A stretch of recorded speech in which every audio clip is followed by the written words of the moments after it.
Hello, everybody, and welcome into another episode of the Lions Grid. It is Tuesday, which means it's time for our Kings in the North episode.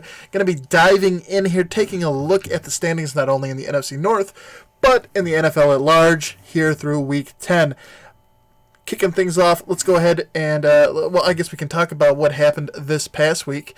All four NFC North teams in action. Of course, the Lions playing the Bears, as we talked about yesterday. The Lions losing that game 13-20, so the Bears getting a win. The Packers taking down the Carolina Panthers at home, 24-16 the final score there. Packers getting a win. And then the Vikings taking on the Cowboys in Sunday Night Football on the road in Dallas, 28-24 the final score there. The Minnesota Vikings getting a win. So 3 of the 4 NFC North teams rebounding after everyone lost the previous week. 3 of the teams getting a win. Of course, only 3 of the teams could get a win with the Bears and the Lions squaring off. But let's see what that means here for the standings overall. Tossing them up here on the screen. And you can see the Packers still in first place, Vikings still there, close behind in second place, and then certainly some distance opening up there between the Bears, who are in third place, and the Lions, who now seem to be pretty firmly in fourth place. So far, all of these teams have played each other at least once. And the Lions, one of the only teams not to get a win against any of their NFC North opponents. I believe everybody else has at least one win against NFC North, so they all do because they've all played the Lions, so they all must have at least one NFC North win. Of course, the Packers, they went undefeated in their first round robin through the NFC North, currently sitting at 8-2 there at the top. You can see an .800 winning percentage. Playing pretty good home and away, and of course with that win picking up after that sort of surprising loss the previous week to the Chargers, rebounding there and getting on a winning streak. The Vikings taking care of business against a challenging team in the Cowboys, but improving to 7-3 overall, 700 win percentage for them, and again starting off a winning streak of their own. And of course, as we talked about with the Bears beating the Lions, puts them on a winning streak. Improves them to 4-5. Unfortunately for them, still below 500, a ways to go before they really become relevant in any sort of NFC playoff push. But certainly a chance for both the Packers and the Vikings here. Really, we've talked about it. With the hot start the Packers got off to in the NFC North this season, the NFC North is really theirs to lose. Certainly expecting them to be the NFC North representative in the playoffs. But it looks like, if the playoffs were to start today, the Vikings would certainly be in as a wild card team. So looks like we will be sending, it's week 11, so there's still time for things to happen. But currently looking like we'll be sending 2 teams, Packers as your champions, Vikings as a wild card team, to these 2019 playoffs. From the NFC North. So, we talked about it yesterday, and unfortunately, taking a look at the standings, it sort of shows you why it's going to be a tough road for the Lions to get to the playoffs. Again, we'll just toss them back up here, but, taking a look, they're in the cellar. So it's highly unlikely they're going to be able to catch the Packers there, who are definitely leading the way. And there's certainly, with the Vikings being one of the 2 wildcard teams, you can see there's certainly a big difference in their records. So it's certainly an uphill battle. The Lions would have to do something pretty miraculous and pretty much win out the rest of their way, I think, to really have a chance of getting to the playoffs. Could it happen? It could, I suppose, but, just statistically probably not likely, and they really haven't shown themselves to be that good. They haven't really put together a win streak of that magnitude, so it just seems unlikely. Moving on to, let's take a look here, and, we were talking about the playoffs a little bit, but let's see who's leading the way sort of around the league. Tossing up here now, you can see these are our division leaders through Week 10. In the AFC, you have the 7-2 Baltimore Ravens leading the way for the AFC North. You have the 6-3 Houston Texans currently in first place in the AFC South. The 8-1 New England Patriots, of course, leading the way in the AFC East. The 6-4 Kansas City Chiefs currently in first place in the AFC West. Switching over to the NFC side of things, as we talked about, Packers 8-2 currently leading in the NFC North, and I think really theirs to lose. The Saints 7-2 in the NFC South. Carolina is the only team really within shouting distance, even though they lost that surprising game to Atlanta, but still they've built themselves up quite a lead. So I would be surprised if they didn't represent the NFC South in the playoffs. San Fran did lose last night in overtime to San Francisco, or to the Seattle Seahawks in overtime in San Fran. So they dropped to 8-1, but they're still currently in first place in the NFC West. Of course, those two teams will be squaring off one more time this season, so that second matchup could go a long way to determining which team actually wins the NFC West. So that should be a pretty good encore that we'll get later on the season. And then currently in first place in the NFC East, the 5-4 Dallas Cowboys. Of course, that is who will be coming to town to take on the Detroit Lions. That's their matchup for this week.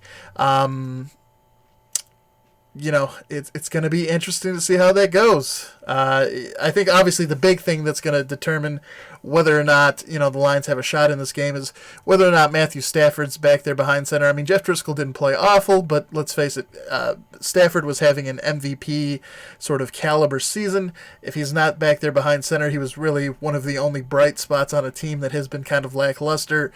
If he's not back there, it should be, at least on paper, a pretty easy game for the Cowboys to win. A game they need to win because, at 5-4, certainly their lead in the NFC East is tentative at best.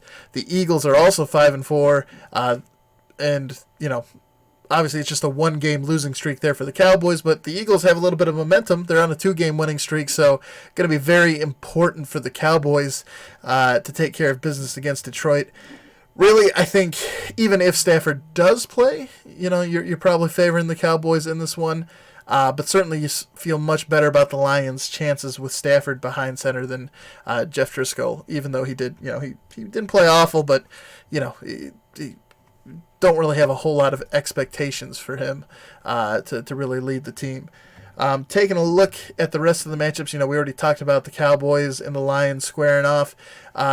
You also have the Vikings taking on Denver. That game will be played in Minneapolis, so no mile-high field advantage for the Broncos in this one. This will be the second start for Brad Allen, the rookie quarterback for the Broncos. Had a pretty good outing in his first game, so it'll be interesting to see what he does here against the Vikings.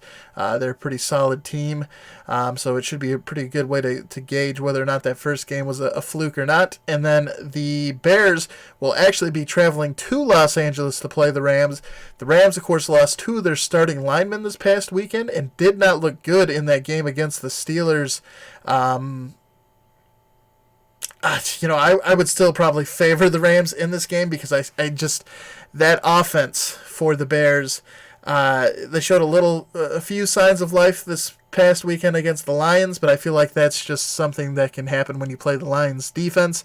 I really don't expect, that offense just isn't good, and I think the Rams defense is good enough where they'll keep them, put some pressure on Mitchell Trubisky and just make it not real fun for that Bears offense. But maybe they could squeak something out there against the Rams. Certainly they'll be wanting to, because the only real hope they have again is trying to compete for an NFC wildcard spot, and really at that point, the way it's looking is you're going to have your division champs, and then you're going to have, currently it would be the Minnesota Vikings and the Seattle Seahawks in there.